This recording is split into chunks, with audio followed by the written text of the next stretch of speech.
Assalamualaikum warahmatullahi wabarakatuh. Waalaikumsalam warahmatullahi wabarakatuh. Apa kabar kawan-kawan semuanya, teman-teman semuanya? Kembali lagi bersama saya Ihsan Afandi di channel YouTube saya.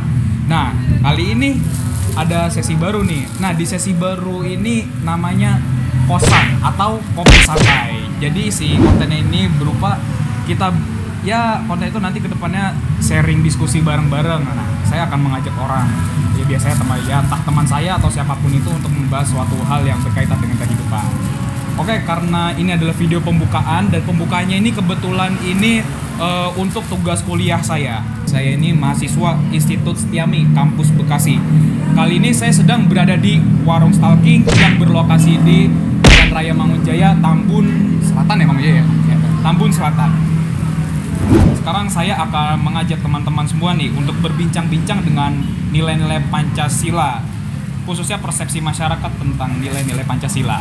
Pembicaraan ini seperti tadi saya bilang sebelumnya merupakan salah satu tugas kuliah saya yang bermata pelajaran Pendidikan Pancasila Institut Setiami di Kampus Bekasi pada semester ganjil tahun 2020-2021 dengan dosen Bapak Habsul Nur Hadi. Nah, kali ini udah ada bintang tamunya nih. Kita akan berbincang sama salah satu teman saya, kakak kelas saya waktu SMK kemarin.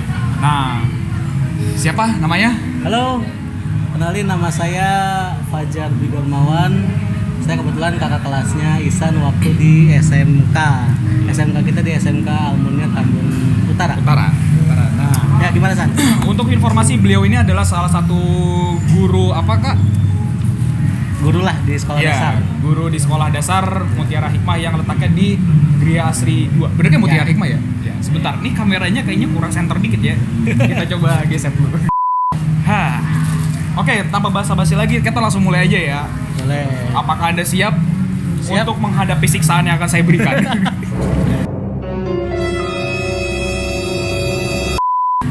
Supaya diskusi kita semakin nyambung, jangan lupa nama sesi kosan kita ngopi dulu. Oke, langsung aja kita masuk ke pertanyaan. Nah, oke, Kak, ya. Apa kabar nih? Kabar baik. Alhamdulillah. Sekarang gimana kerjaan, lancar nggak di kerjaan nih? Kalau kerjaan lancar, cuman karena lagi pandemi jadi sekolahan kan anak-anak nggak boleh masuk. Belajarnya ya agak ada tantangan baru lah dalam pembelajaran. Mungkin nanti tantangannya bisa kita bahas ya nanti ya. Boleh. Oke, kita fokus di untuk Pancasila ini dulu ya. Nah, Kak, pasti pernah lah mendengar istilah Pancasila kan? Pernah. Nah, kapan pertama kali Kak Fajar ini mendengar istilah Pancasila? Waktu kapan? Dan waktu apa? Kalau pertama kali pasti waktu sekolah dasar. Itu kelas 1 udah pasti denger lah. Ya, kita kan kalau pacaran pasti baca Pancasila. Iya, bukan dari sampul buku warna coklat yang ada di belakangnya itu kan? Nah itu. Nope. Kebetulan saya nggak disampul guys, nggak mampu beli. Waduh. Nggak mampu beli. Menurut Anda nih, menurut Kak Fajar pribadi ya, pengertian Pancasila itu apa sih menurut pandangan Kak Fajar pribadi dan secara umum? Secara pribadi ya? Iya, secara pribadi. Ini pribadi sendiri yang bicara. Pancasila ya pasti pandangan hidup suatu negara lah. Ideologi negara. Bagaimana kita secara global pandangan hidup masyarakat di Indonesia ini untuk menjalani hidupnya. Kurang lebih kayak gitu loh. Nah, kalau secara umumnya itu kayak gimana kalau secara umumnya? Secara umumnya pasti ya sama, nggak jauh. Jadi seperti satu sudut pandang secara global masyarakat Indonesia dalam menjalani hidupnya. Kurang lebih kayak gitu sama. Oke, siap. Nah, ini seperti yang udah umum mungkin ya Kak ya. Setuju nggak sih? Sekarang banyak banget generasi penerus yang nggak hafal sama Pancasila.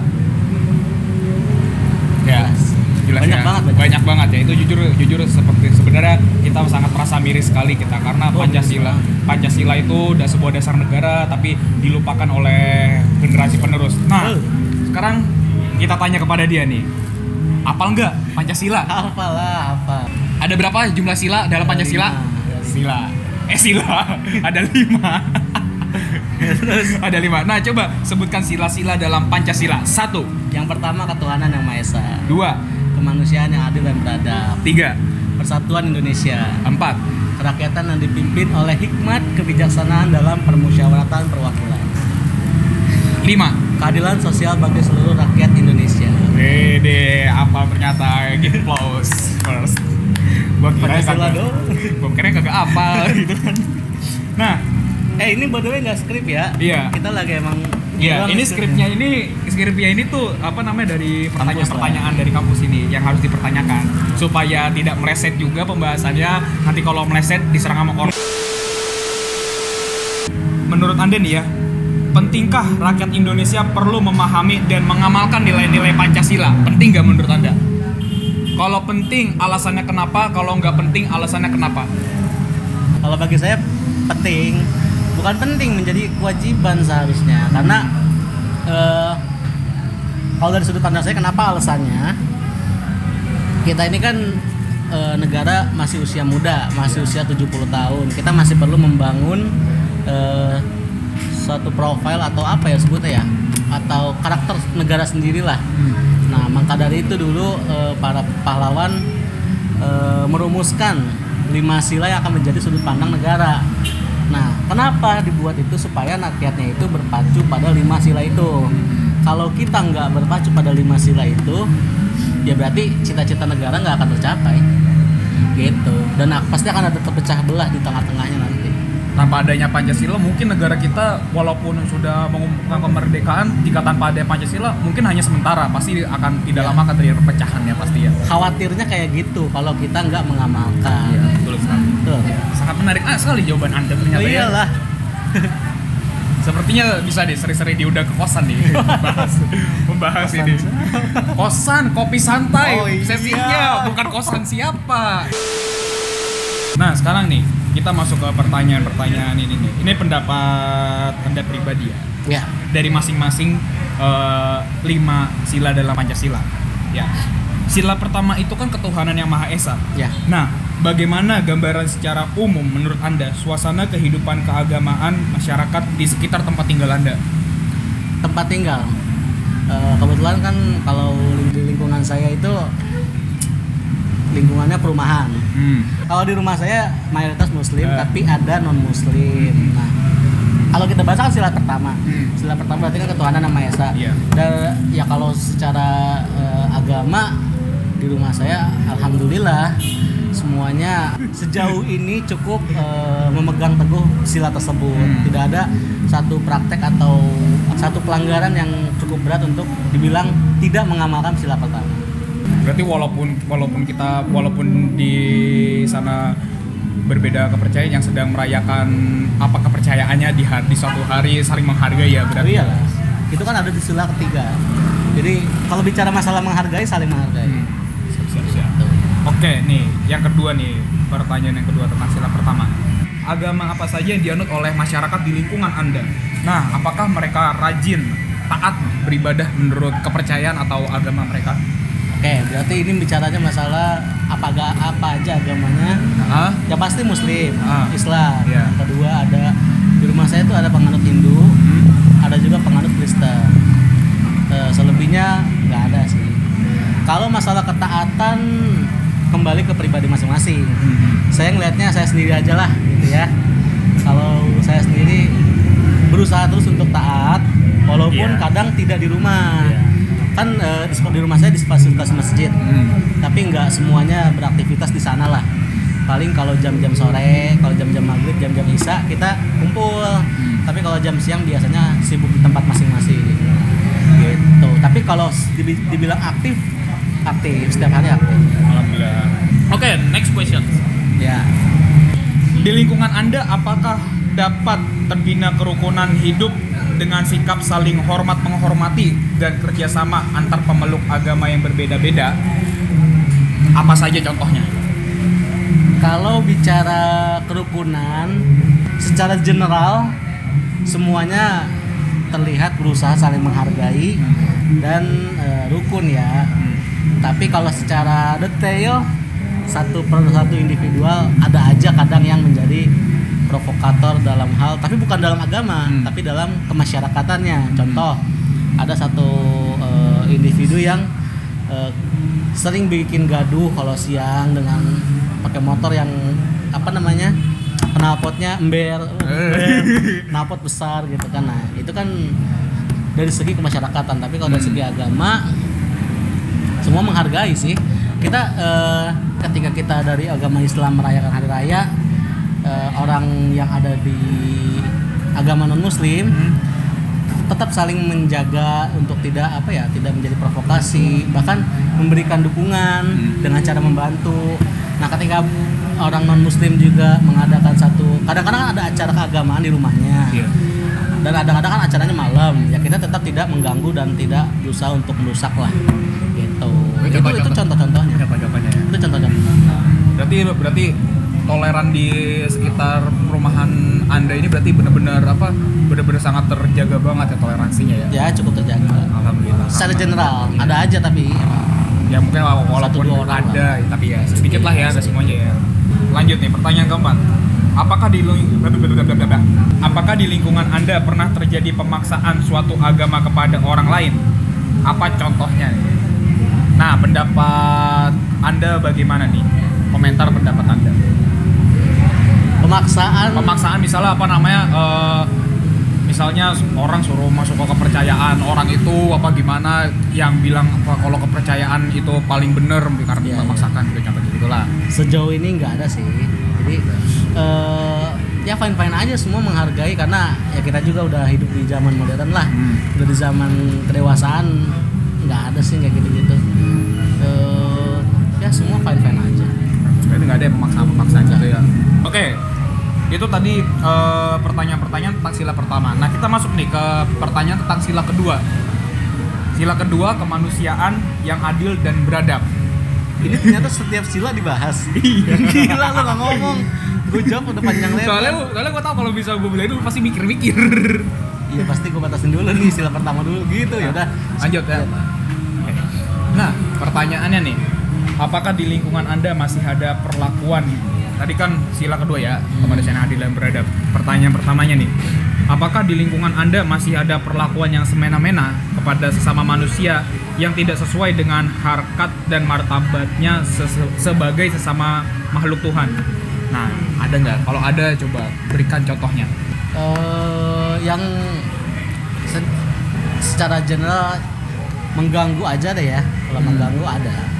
Jadi mengganggu kerukunan warga lah ada. Misalnya udah malam, udah waktu tidur, tiba-tiba ada yang teriak gitu, lagi nongkrong, ketawanya kencang. Lebih parah ada. Ya. Apa tuh kalau lebih parah tuh, kalau boleh tahu? Karena rumah saya kan posisinya hook. Nah, jadi di ujung barisan rumah.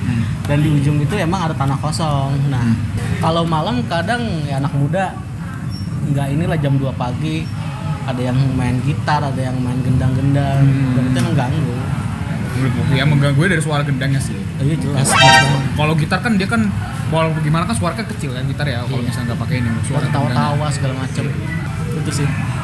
Nah, pertanyaan kedua nih ya. Apakah di lingkungan Anda masih ada perlakuan kepada sesama manusia membeda-bedakan suku, keturunan, jenis kelamin, agama, warna kulit, kepercayaan, kedudukan sosial? Nah, ada nggak orang yang masih memberikan perlakuan saling membeda-bedakan gitu? Nah, kalau ada coba berikan contohnya. Ada. Oke. Ada. Nggak usah diceritain kan, ceritain. Hah? Diceritain. Contohin aja buat contoh. Contoh. Kalau dari segi ras segala macam enggak sih, cuman dari segi orang gini loh, menganggap dirinya orang yang lebih lama di situ. Oh. Dan sering berlaku semena-mena. Contoh kayak ini yang saya alamin banget deh ya. Di waktu awal-awal pandemi kan saya ngajar lewat rumah. Di online. Online ya, sistem daring ya. Nah. Dan di lingkungan saya tuh banyak anak-anak yang masih online juga. Ya adalah salah satu senior kayak kita lagi belajar, tiba-tiba dia nyetel musik yang suaranya sangat gaduh dan itu jelas ya, kita kalau lagi belajar Zoom pasti kerasa banget terganggu. Iya benar. Ya itu jadi kurang menghargai secara apa ya, kemasyarakatan kurang menghargai ada. Gitu. Itu contohnya. Oke, lanjut ke pertanyaan ketiga dari sila kedua. Di lingkungan Anda apakah sudah terbina kehidupan kemanusiaan yang adil dan beradab dan sikap saling menghormati, sikap saling tenggang rasa? Nah, udah ini belum apa namanya udah terbina belum dengan dasar-dasar itu? Kalau udah coba berikan lagi contohnya. Ya kalau ngelihat dari apa yang udah saya ceritain nih tadi kan, ya dibilang udah belum, tapi nggak sekanak-kanakan itulah. Jadi hanya segelintir orang aja. Secara general udah, tapi hanya segelintir orang yang belum. Gitu. Jawabannya gitu. Nah, pertanyaan tentang sila ketiga. Sila ketiga Persatuan Indonesia. Di lingkungan Anda, apakah masyarakatnya bersedia lebih mementingkan keselamatan bangsa dan negara daripada kepentingan pribadi dan golongan? Nah, lingkungan Anda, masyarakatnya seperti itu nggak?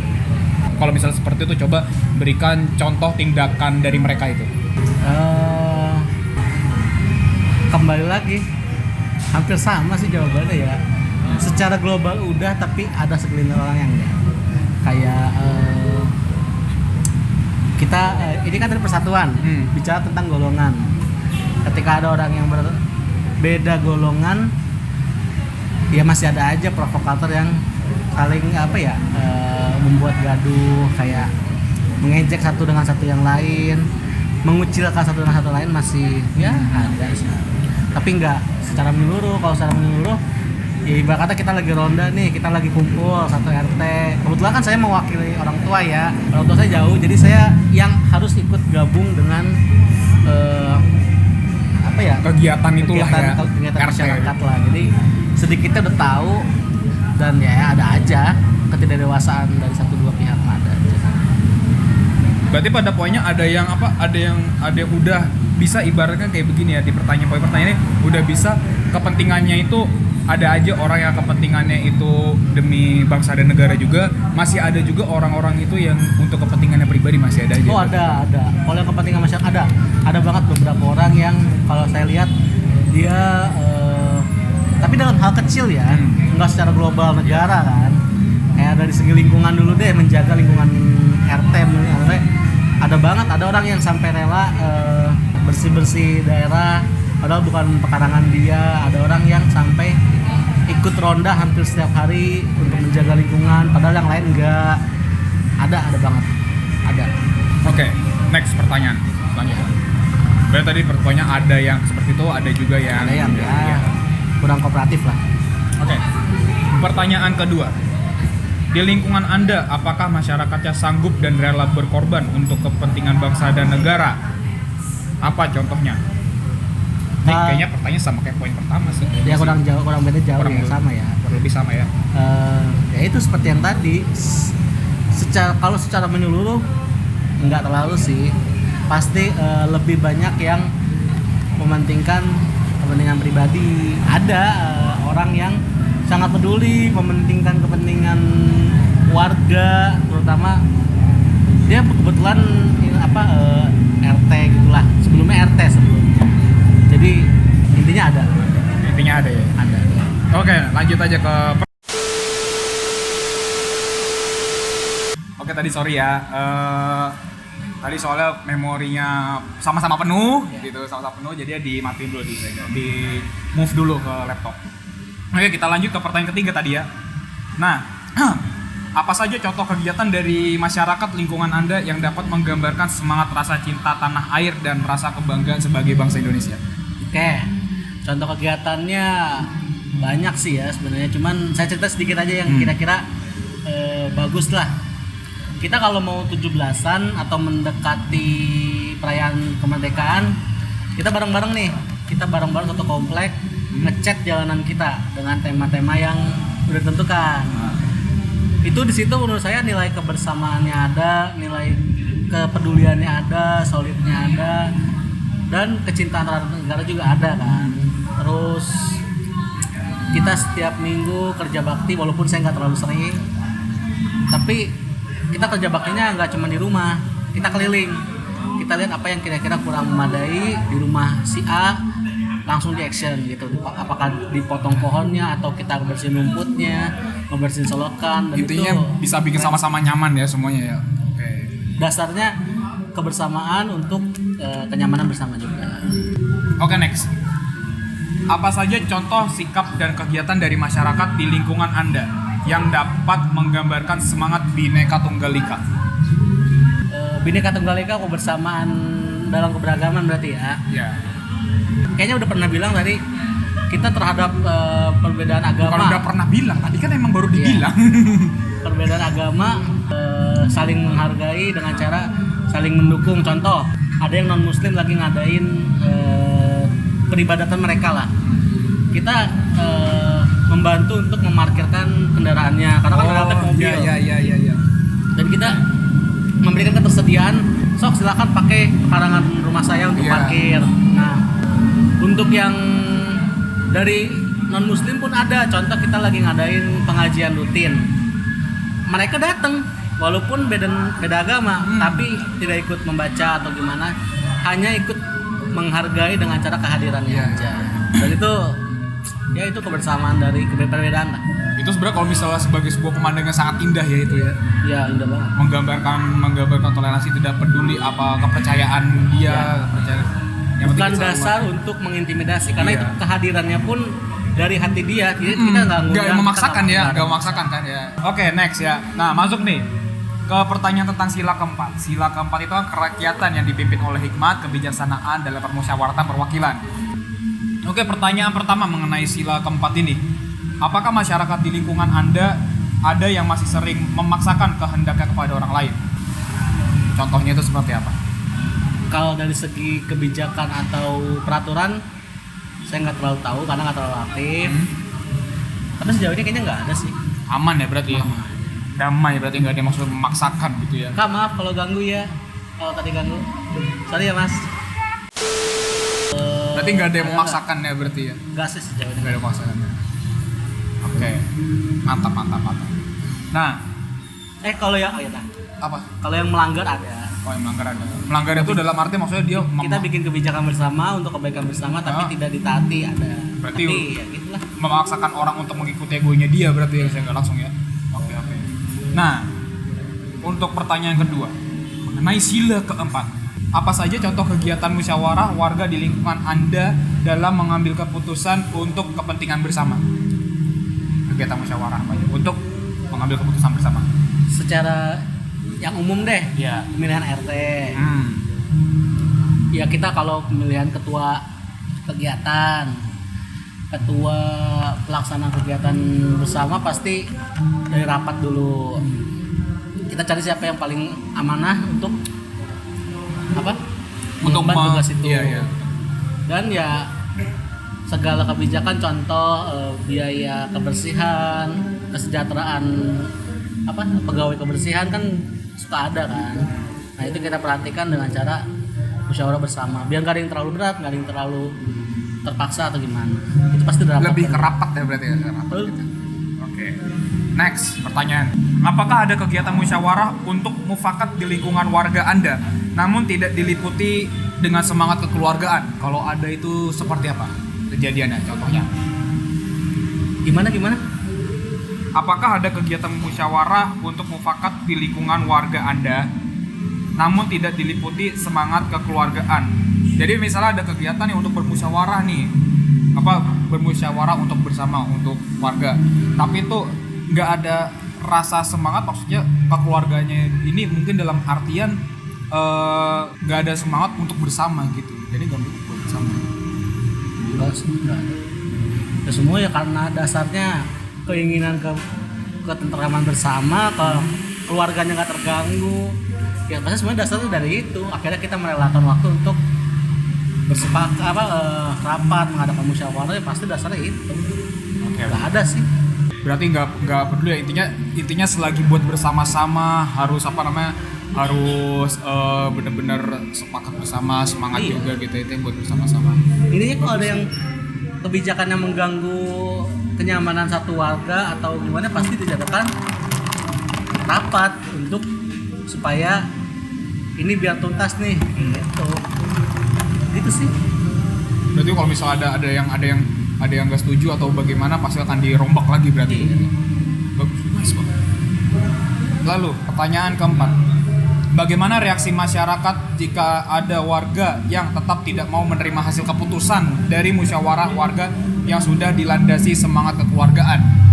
Nah, contohnya itu kayak gimana? Ini reaksi masyarakat, misalnya rapat nggak setuju gitu. Nah, reaksinya itu kayak gimana? Reaksinya. Contoh kasusnya juga kayak gimana? Dilihat dulu kenapa dia nggak setuju, dan misalkan ditetapkan suatu kebijakan, apakah kebijakan itu baik atau untuk bermasyarakat. Kalau enggak ya wajar orang protes. Tapi kalau misalkan dasarnya, contoh kita ngadain rapat ronda, ya kalau di RT saya ada yang nggak setuju nih, misalkan saya nggak bisa kerjanya, nggak tentu, nggak bisa akhir pekan menyediakan waktu, ya udah akhirnya kita ganti dengan dia membiayai keamanannya, ada biaya tambahan untuk ya sekedar ngasih kopi buat orang-orang yang lagi ronda lah, dan itu nggak gede, itu kesepakatan juga, kesepakatan bersama juga ya. Misalkan nggak ikut kerja bakti, kayak saya kadang-kadang hari Minggu ada kegiatan nggak bisa ikut nih, ya udah nggak apa-apa, tapi nanti ya paling orang yang di rumah bantu buat nyediain konsumsi, ya itu aja sih gitu. Berarti kalau misalnya ada yang nggak setuju atau gimana, berarti nggak asal langsung diterima, harus jelas dulu alasannya kenapa nggak setuju dengan keputusan ini gitu. Ya kalau alasannya ternyata untuk egoisme pribadi ya nggak bakal diterima ya. Dan itu kan diusut, kenapa nggak mau. Oke, next nih, lanjut nih ya ke pertanyaan tentang sila kelima. Akhirnya sorry, tadi kendala lagi, HP mati, baterai habis. Saya sebenarnya kasihan sama anak ini, pengen fitness, saya tahan. Iya, emang dasar. Oke, next nih ya, pertanyaan tentang sila ke-5. Nah, akhirnya terakhir. Kayak tapi Anda kalau pengen fitness juga udah keburu maghrib, Pak. Iya, emang dasar. Oke, pertanyaan tentang sila ke-5. Keadilan sosial bagi seluruh rakyat Indonesia. Nah, pertanyaan pertama, apakah ada masyarakat di lingkungan Anda yang suka melakukan perbuatan yang merugikan kepentingan umum? Nah, kalau ada tuh apa contohnya tuh? Tadi kalau malam ini kan kepentingan umum ya. Iya. Orang pada pengen tidur dong, pada pengen istirahat.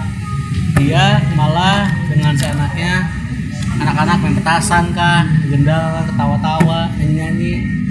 Ya walaupun itu hal yang umum, tapi kalau orang terganggu gimana? Iya sih. Gitu. Dan sayangnya itu nggak di rumah dia, justru di pekarangan orang, di tempat yang mengganggu rumah orang, di rumah dia sendiri nggak kena. Gitu.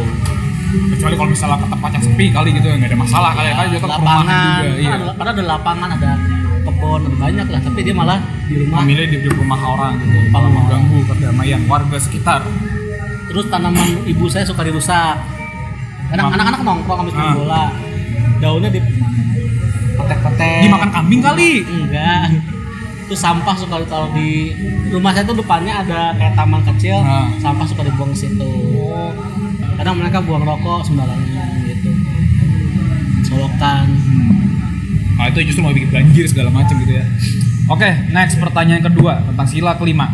Apakah ada masyarakat di lingkungan Anda yang suka bergaya hidup mewah dan hidup boros? Nah, berikan contohnya. Nah, gini nih, menarik banget nih. Bergaya hidup mewah, boros. Yang saya lihat ya, gaya hidup mewah iya. Tapi kalau boros gimana ya? Konsumtif kan, berarti konsumtif itu kan relatif, tergantung kemampuan orang. Kalau orang yang mampu ya why not? Kenapa enggak gitu kan, emang kebutuhan dia. Ada orang kerjaannya di office yang cukup mentereng, dia beli jas yang harga juta-juta, ya kenapa enggak? Nah, kalau itu pasti ada. Tapi kalau mengganggu, contoh pamer, contoh dia membanggakan apa yang dia punya, itu enggak. Semua sama. Di rumah saya tuh orang-orang yang berkeadaan pun kadang ya ikut. Misalkan ada kegiatan apa, dia harus masak, ya masak. Berarti gak memandang itu ya, dia segi ekonomi bahkan dari tingkat apa. Jadi nggak ada orang yang ingin terlihat mewah, tapi emang hidupnya mewah. Oke, next. Pertanyaan ketiga. Apakah di lingkungan Anda masih ada perbuatan yang mencerminkan semangat kekeluargaan dan gotong royong? Apa contohnya? Itu tadi sudah dibahas sih tadi ya. Udah ya, pasti ya. Udah. Ini formalitas aja guys pertanyaannya. Secara global ya ada banyak. Kalau bersama, kita kalau ada kegiatan terjun bersama. kalau kita buka puasa di lapangan bareng-bareng, nggak ada yang di atas, nggak ada yang di bawah, semua sama. Semua rata ya. Oke, next pertanyaan keempat. Apakah masyarakat di lingkungan Anda suka bekerja keras untuk mewujudkan kemajuan yang merata? Apa saja contohnya? Kalau ini cukup susah ya, karena orang kerja keras dominannya mah untuk kehidupan keluarganya. Tapi kalau untuk kerja keras dalam segi kemasyarakatan ya tadi ada orang yang rela membantu membersihkan pekarangan orang, membantu memotong dahan-dahan yang udah mati di karangan orang, membersihkan jalanan, itu ada. Sebagian ada. Berarti ya tujuannya kalau misalnya kerja keras walaupun buat keluarga, tapi jika untuk keperluan bersama tidak lupa juga berarti ya. Ada lah. Ya memang ada yang enggak juga ya ada. Saya juga nggak terlalu. Oke, nah ini nih udah masuk ke penutup nih. Nah, tadi kayaknya 5 udah guys. Ternyata belum. Apaan? Kirain 5 udah. Oh.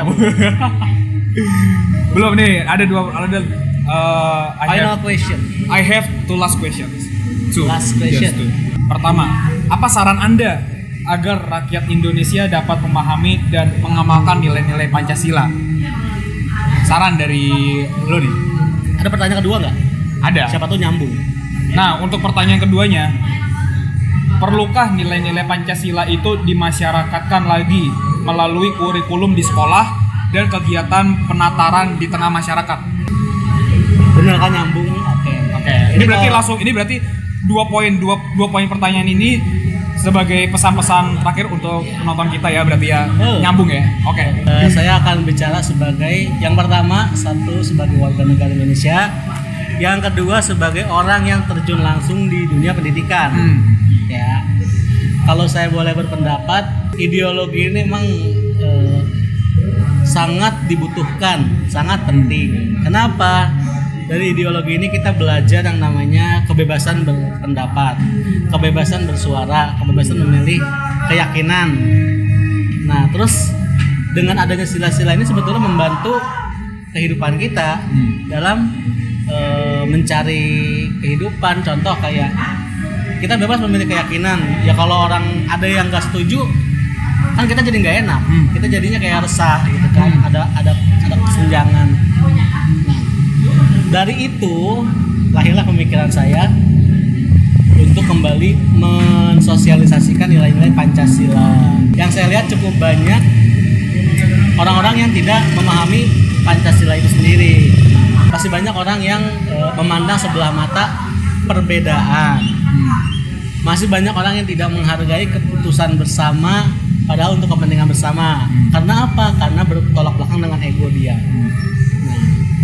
Ini harus disosialisasikan supaya apa, mindset Indonesia bisa kembali lurus. Benar. Supaya mindsetnya bareng-bareng nih. Oke, kalian agamanya ini, kamu agamanya ini. Tapi kalau mindsetnya lurus untuk kebersamaan, insya Allah semua akan berjalan dengan baik, gitu kan. Karena juga di zaman sekarang ini kayaknya nilai seperti yang kita lihat dalam kehidupan nyata kita itu sebenarnya nilai-nilai Pancasila ini semakin lama semakin pudar ya sepertinya. Banget. Semakin pudar banget ya. Ini jangan sampai Pancasila hanya teks doang. Tapi harus diterapkan dalam kehidupan, dalam bertoleransi, dalam bermasyarakat, dalam menghargai perbedaan. Ya, lupakanlah ego kita ya. Ego kita. Walaupun mungkin pemikiran kita itu benar, tapi kita tetap harus menghargai perbedaan pendapat orang lain. Karena kalau semua orang itu sama, dunia ini nggak bakal berwarna. Nggak akan berwarna. Perbedaan itu yang membuat dunia ini, kehidupan ini semakin berwarna. Nah, terus dengan dasar pemikiran itu, kalau saya boleh berpendapat, ya sangat setuju. Harusnya kita tingkatkan lagi literasi atau pengetahuan dari segi, ya oke boleh dunia pendidikan tentang Pancasila itu sendiri. Kita harus belajar bahwa pembelajaran di sekolah itu bukan hanya pemahaman atau hafalan belaka. Nah, kita nih sebagai pemangku kepentingan, saya sebagai guru, mungkin di luar sana ada pemimpin daerah atau ya mohon maaf mungkin ada petinggi yang lebih di atasnya lagi, harusnya tahu bahwa daya baca Indonesia ini kurang. Yang pertama mungkin harus dibenahi. Yang pertama daya literasi masyarakat Indonesia. Apa sih baca? Apa sih makna membaca? Itu masih kurang banget. Karena betul. kita lihat deh dari masyarakat sekarang, anak-anak lebih memilih games daripada membaca. Yes, anak-anak lebih suka menonton YouTube daripada membaca. Menonton YouTube. Tapi kalau menonton YouTube menurut gue sih, kalau misalnya YouTube itu untuk menonton hal-hal yang berkaitan edukasi gitu, it's okay. Cuman yang ya balik lagi yang sering kita lihat menonton YouTube itu not for education but just for kenapa? Their happiness. Karena pengetahuan Indonesia hanya di situ-situ aja. Circle-nya ya. Setuju. Sekarang kita lihat YouTuber, YouTube. Iya. Yang tenar itu aja kan. Iya, benar. Kontennya itu aja. Iya. Coba kita lihat konten-konten yang dari dasar fotografi, dari dasar desain. Iya. Kita lihat kayak yang besar aja deh, Agung Hapsah. Iya. Apakah mereka lebih tenar daripada orang-orang yang menduduki trending? Enggak kan? Tidak, iya. Kenapa itu terjadi? Karena daya minat baca Indonesia kurang dibandingkan dengan konten-konten yang sifatnya hanya untuk hiburan. Iya, betul. Ya kan? Berarti yang harus dibenahi pertama apa? Bagaimana caranya minat baca Indonesia itu naik? Bukan dengan cara membuat konten-konten edukasi, bukan juga. Gimana konten edukasinya itu harus dilihat dengan anak-anak sekarang. Harus sampai juga ya ke pemikiran ya. Harus pemikirannya berubah. Oke, kita ikut terjun dulu ke dunia mereka, ke dunia games. Bagaimana caranya nih edukasi bisa sampai gitu loh. Jangan cuman kita harus bisa membuat konten edukasi, yang enggak edukasi blog enggak gitu juga. Baik dan tidak itu beriringan, tapi bagaimana caranya? Ini kita sampai dulu nih ke masyarakat. Saya punya pemikiran kayak gini, pemikiran A terhadap kesalahan anak-anak sekarang. Nggak bisa kita langsung ngomong kamu A, kamu B, nggak akan masuk. Betul. Maka mereka bakal menyangga itu. Gimana caranya kita masuk dulu? Kita ikut dulu nih terjun.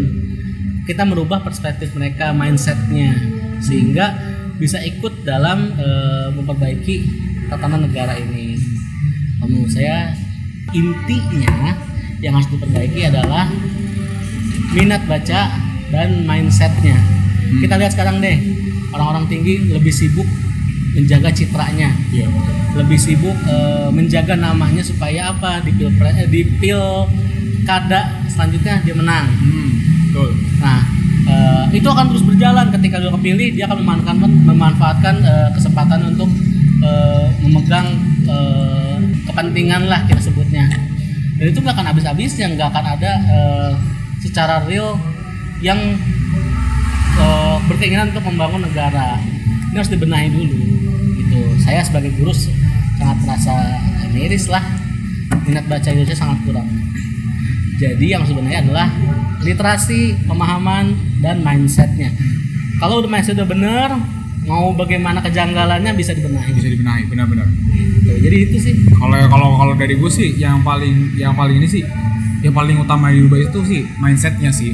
Soalnya biar gimana, media jahat cuy. Kita cuma sekedar baca tanpa kita gali lagi lebih dalam, ya bisa-bisa kita kemakan bahasanya hoax.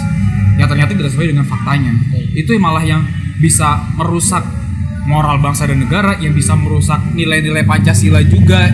Malah ya amit-amitnya ya gara-gara hal itu kurang mindset dan pemahaman dari generasi penerus, jatuhnya nilai Pancasila itu bisa-bisa hilang. Bener tadi kata Anda di awal tadi, nilai Pancasilanya sebuah tulisan belakang. Jadi iya saya Pancasila tapi tidak melihat nih tetangga kita lagi susah.